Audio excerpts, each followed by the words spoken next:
Ұстаз ұнамай ма? Оқыда. Мықты, тарихта аты қалар ұстаз болып. Ыбырайдай қоғамға өзгеріс әкел. Дәрігер ұнамай ма? Барып оқы.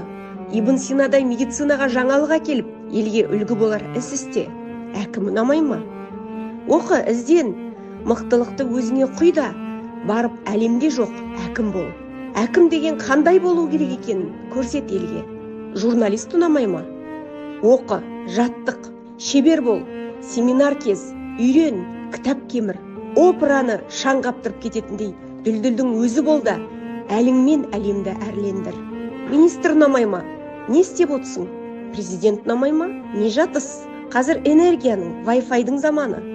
Ұшам деген адамға ауада көмектеседі. Себебі ақпарат, интернет торында ауада қалқып тұр. Бұл дүниедегі әрбір адам өмірді титтей де 1 градусқа болса да өзгертуі керек. Біреуде күш бар, біреуде сауат бар, біреуде қабілет бар. Ал оның бәрі менде жоқ деген оттаған әңгіме. Жоқ болса бар қыл. Жоқ нәрсені жасауға болатын заман бұл. Үйренетін заман бұл.